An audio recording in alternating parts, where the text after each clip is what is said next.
Hello everyone, welcome to the new module on Goods and Services Tax. The new module of Goods and Services Tax deals with the provisions related to registration, that is from section 22 to section 30. Along with these sections and provisions, we will also discuss about various rules that are applicable in the case of registration process.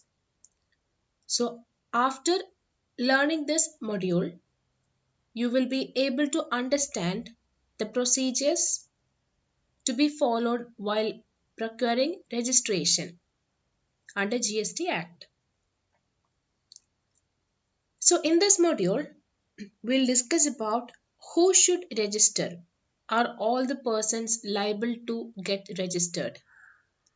Which are the persons who are liable to be registered and which are not liable to be registered? Then the process of registration. How does it starts? From application to the cancellation of registration, which includes amendment of registration also. Then what are the documents required for registration? And if a taxable person or if a person who is liable to get registered is not going for registration process, is there any penalty for that, or what is the provision in case of that? So all these concepts will be discussed, and all the provisions related to these concepts will be discussed in this particular module. So to begin with registration, in this video we will discuss about section 22, which deals with the persons who are liable to get registered, which includes the turnover limit for registration and also the basic concept of registration concept. Okay. So section 22 says about the liability for registration in case of a person, or who all are liable to be registered under the GST Act. So I told you in this we will discuss about threshold limit for registration, threshold limit or turnover limit. So all persons are not liable to get registered in the same manner. It may differ according to the turnover limit or the aggregate turnover of persons. So aggregate turnover is the factor which decides whether a person should be registered under GST Act, or whether that person is liable to pay tax, whether that person is a taxable person or not. These all are decided or determined with the help of the threshold limit or the turnover limit under registration. So every supplier of a good or every supplier of a service, they are required to obtain registration either in a particular state or a union territory if their aggregate turnover exceeds a specified limit. That limit we will discuss to the end of this video. And before going to that limit, that specified threshold limit, we will discuss about that aggregate turnover concept here. So I hope you remember the definition of aggregate turnover, which included certain items and which excluded certain items. So in this case, we'll just go through that aggregate turnover term to make it more clear. So aggregate turnover means this excludes inward supplies on which tax is payable under reverse charge mechanism, that is RCM. So it excludes inward supplies, and also it excludes the element of CGST, SGST, UTGST and IGST along with compensation cess. So aggregate turnover excludes these two items in particular. And there are certain other items which can be included under aggregate turnover that is described in this particular table. So in one side we can see the items included in aggregate turnover, and on the other side we can see the items excluded from aggregate turnover. So in case of inclusion, value of outward supplies, then taxable supplies, exempt supplies, exports, interstate supplies, of persons having the same PAN can be computed on all India basis. So I hope you know what is PAN. PAN is permanent account number. Okay, so if a person has got all these items, that is outward supplies, taxable supplies, exempt supplies, etc., under a same PAN number, all these items will be included in the aggregate turnover term or definition. Okay, and it may exclude the CGST, SGST, UTGST, IGST, or compensation cess, and also the value of inward supplies on which reverse charge is applicable. Okay, I hope this is clear to you. Then, the third point that you should remember while taking aggregate turnover or while considering aggregate turnover in case of registration processes, aggregate turnover should include total turnover of all branches under the same PAN. For suppose a particular person, a particular supplier has a business in different branches, but all these branches are under the same permanent account number, all these activities or the total turnover of all these branches will be calculated or summed up to form aggregate turnover. So let's see. Aggregate turnover is calculated by taking together the value in respect of the activities carried out on all India basis. Okay, so that is on a same permanent account number. So let's see an example here. A dealer Ram has two offices, one in Delhi and another in Mumbai. So how to determine the turnover? So according to the provision that we discussed just now, how to determine the turnover? The turnover or the aggregate turnover will be okay, the total turnover from Delhi as well as Mumbai offices. Okay, so to determine whether RAM is liable for registration, how is turnover calculated? Turnover from both the offices is considered, and if this total turnover exceeds the applicable limit, then he will be liable for registration. So we will talk about limit in the coming slides. Okay, so I hope this is clear to you.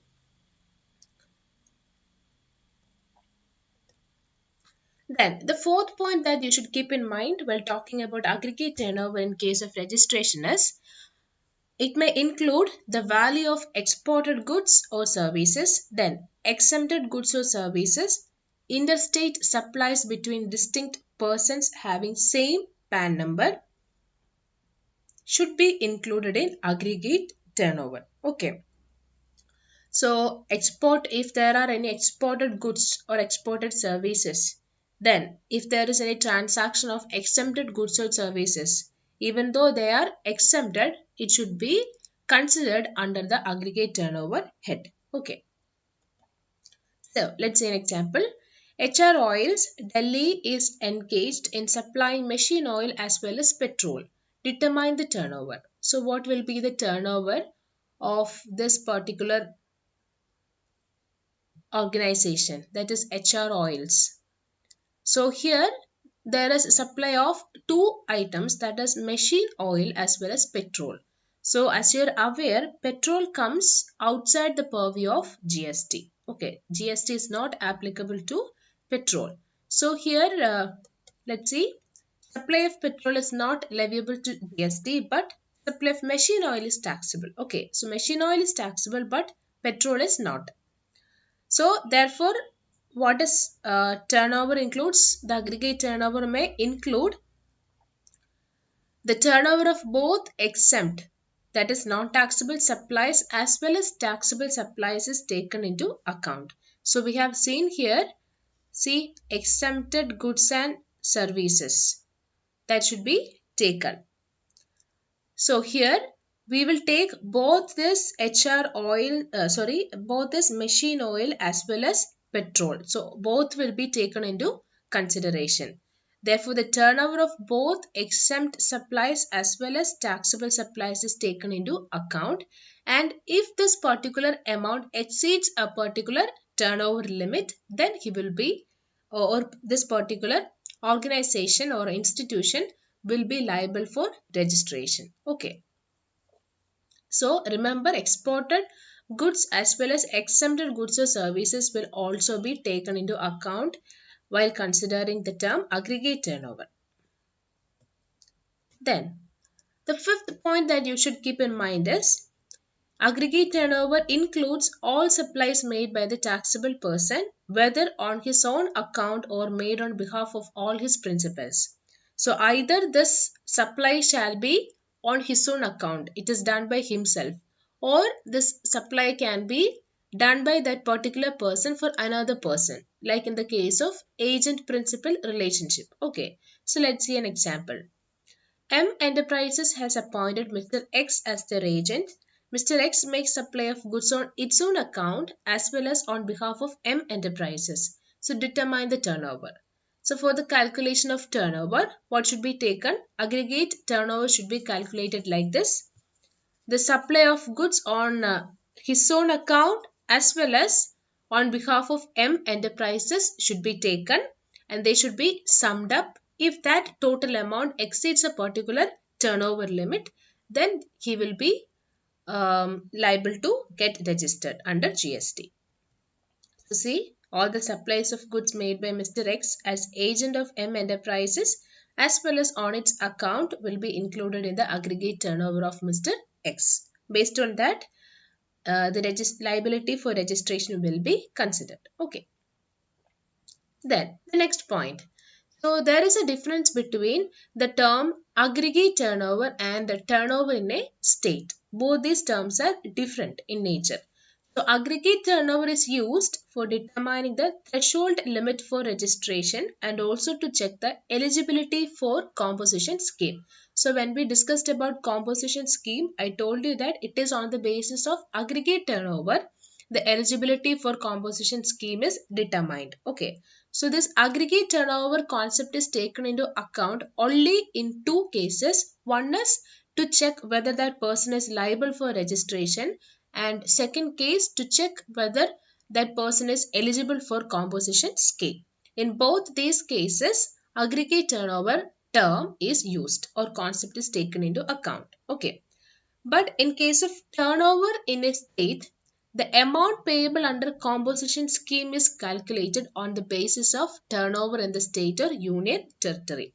So here eligibility for composition scheme is checked through aggregate turnover. After checking the eligibility, if that particular person is eligible, then the amount payable under composition scheme is calculated on the basis of turnover in the state or union territory. So amount payable is calculated on the basis of this term, and eligibility is checked on the basis of aggregate turnover. So that is the difference between these two terms.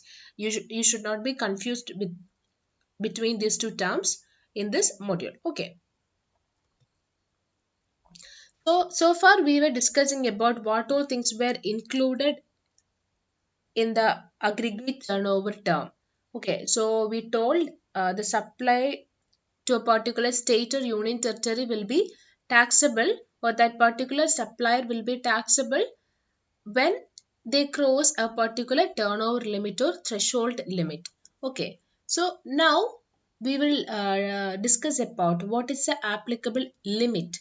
So far we discussed after a particular limit, after a particular turnover limit, like that. So what is that particular turnover limit? Let's see. When aggregate turnover exceeds rupees 20 lakhs, then they are liable to register under GST in the state or union territory from where he makes a taxable supply of goods or services. So the turnover limit is 20 lakhs in normal cases. So if a particular supplier has an aggregate turnover which exceeds rupees 20 lakhs, then that particular person is liable to get registered under section 22 of GST Act. Okay.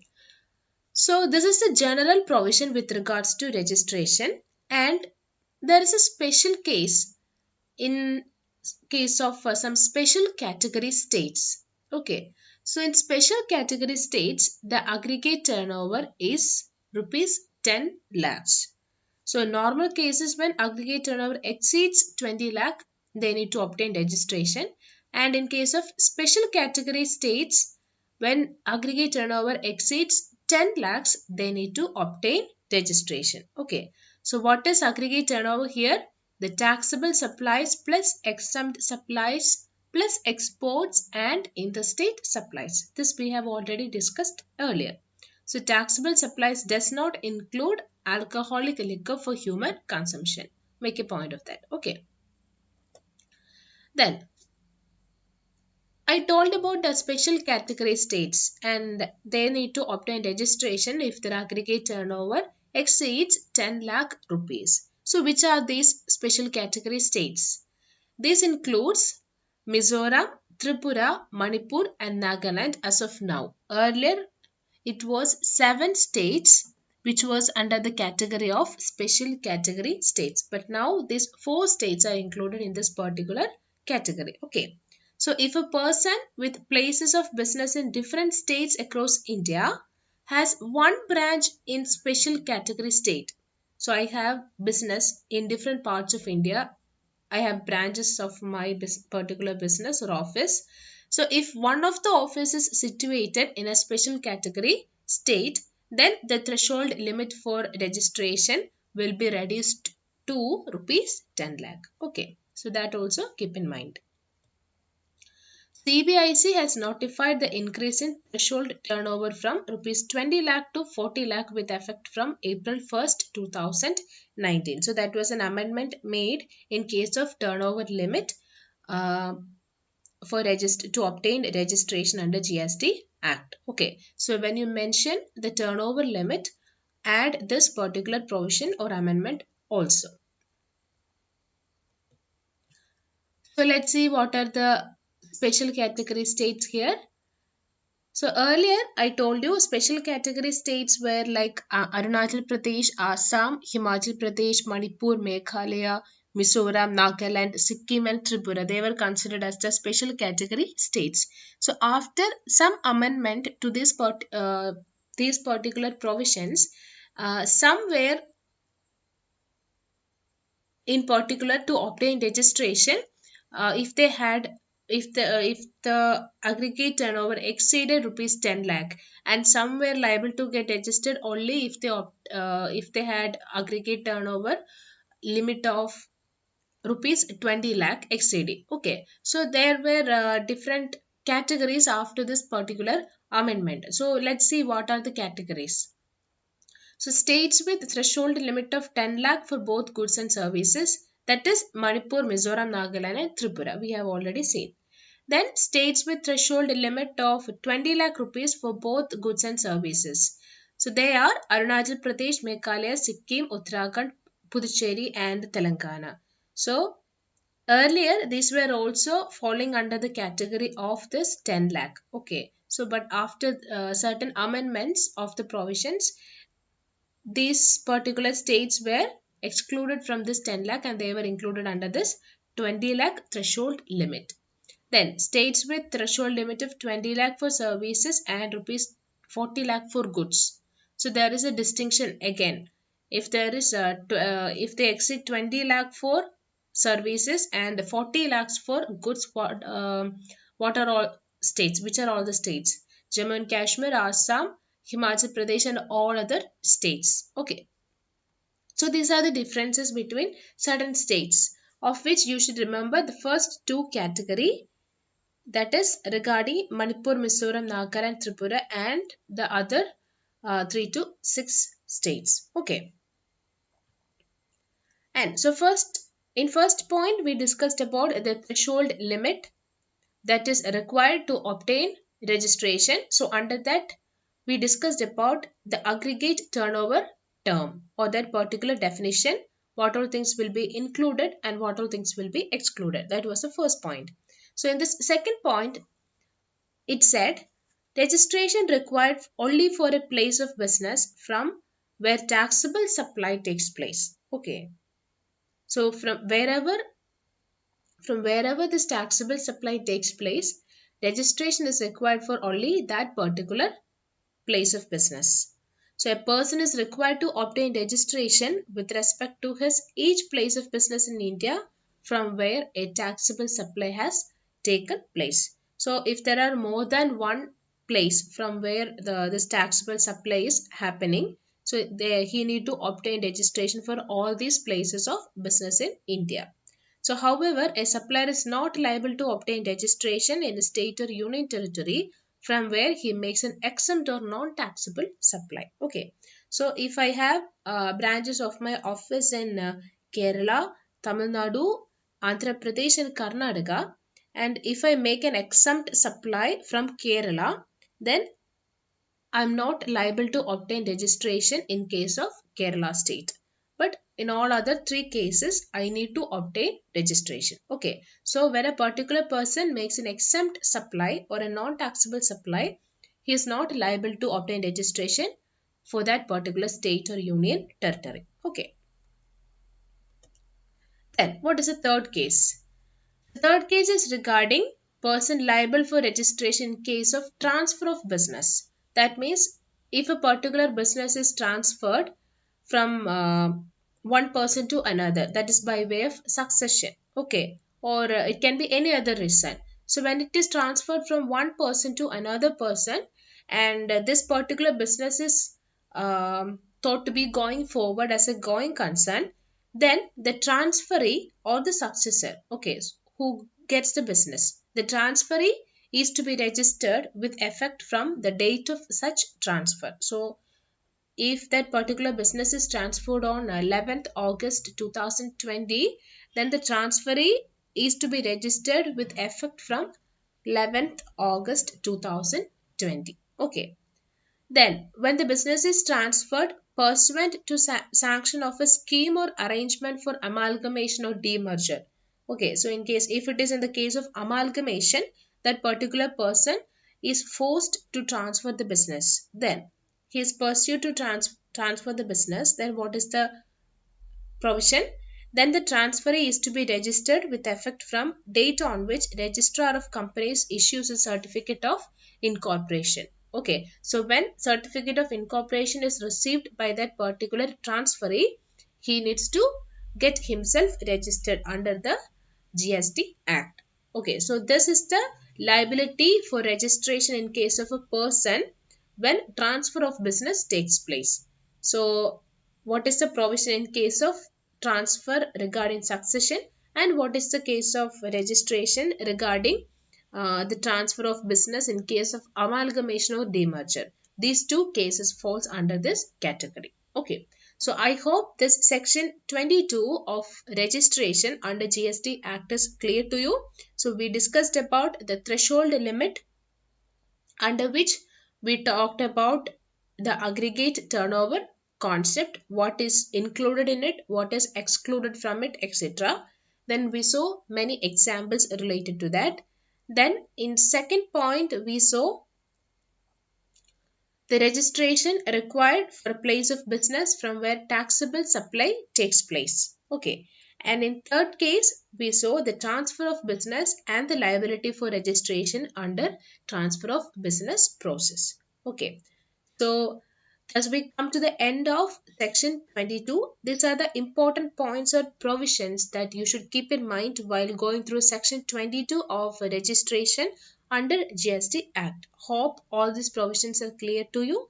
Go through the provisions again and understand the meaning and explanation. Okay, thank you.